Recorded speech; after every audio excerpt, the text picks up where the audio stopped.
वेताळ आणि नाथ संप्रदायाचे आद्य आचार्य श्री मच्छिंद्रनाथ यांच्यातील युद्धाची ही कथा नवनाथ भक्तिसार या पवित्र ग्रंथातील 5व्या अध्यायात आढळते. ही कथा मच्छिंद्रनाथांचे योगसामर्थ्य आणि त्यांच्या मंत्रांचे तेज दर्शवते. एकदा श्री मच्छिंद्रनाथ हे तीर्थयात्रा करत असताना बारामल्हार क्षेत्रातील एका घनदाट वनात आले. तेथे एका मंदिराच्या जवळ त्यांनी मुक्काम केला. हे ठिकाण वेताळाचे आणि त्याच्या भूतावळ्यांचे मुख्य स्थान होते. वेताळ हा भूतांचा राजा होता आणि त्याची भूतावळ, प्रेत आणि संबंध यांचा मोठा गट त्या प्रदेशात लोकांना त्रास देत असे.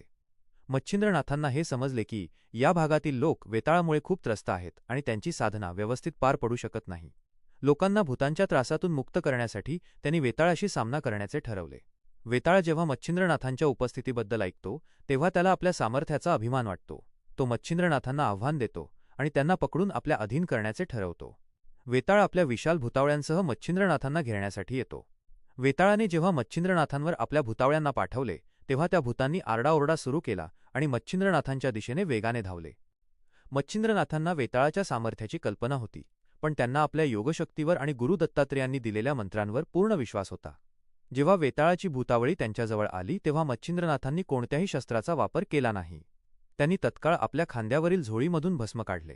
मच्छिंद्रनाथांनी आपल्या योगसामर्थ्याने आणि मंत्रशक्तीने ते भस्म सिद्ध केले आणि त्याची एक मोठी मूठ भूतावळ्यांच्या दिशेने भिरकावली. युद्धाचा शेवट आणि वेताळाला वश करणे जसे भस्म भूतावळ्यांवर पडले तसे ते सर्व भूत, प्रेत आणि संबंध जागेवर स्तब्ध झाले. ते दगडाप्रमाणे किंवा पुतळ्याप्रमाणे निश्चल उभे राहिले आणि त्यांची कोणतीही शक्ती काम करेनाशी झाली. खुद्द वेताळ महाराजही त्या भस्माच्या तेजाने जागेवर चिकटून गेले आणि त्यांना हालचाल करणेही अशक्य झाले. वेताळाचे सर्व सामर्थ्य संपुष्टात आलेले पाहून तो भयभीत झाला आणि त्याने मच्छिंद्रनाथांची क्षमा मागितली व शरण गेला. मच्छिंद्रनाथांनी वेताळाला उठवले आणि त्याला अभय दिले, पण एक अट घातली. मच्छिंद्रनाथांनी वेताळाला सांगितले की आजपासून तू माझ्या आज्ञेनुसार वागशील. तू यापुढे कोणत्याही भक्तगणाला किंवा सामान्य माणसाला त्रास देणार नाहीस. विशेषतः ज्या घरात हा नवनाथ भक्तिसार ग्रंथ वाचला जाईल किंवा माझी कथा सांगितली जाईल त्या घरामध्ये किंवा त्या लोकांना तू आणि तुझ्या भूतावळ्यांनी कोणत्याही प्रकारची बाधा करायची नाही.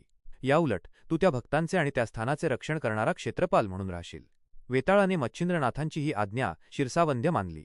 अशा प्रकारे मच्छिंद्रनाथांनी आपल्या सिद्धीच्या जोरावर भूतांच्या राजाला पराभूत करून त्याला लोककल्याणाच्या कार्यासाठी लावले. या घटनेमुळे मच्छिंद्रनाथांचे तेज सर्वत्र पसरले आणि लोक त्यांच्यावर अधिक विश्वास ठेवू लागले. व्हिडिओ आवडला असेल तर चॅनेलला सबस्क्राईब करा, शेअर करा आणि लाईक करा.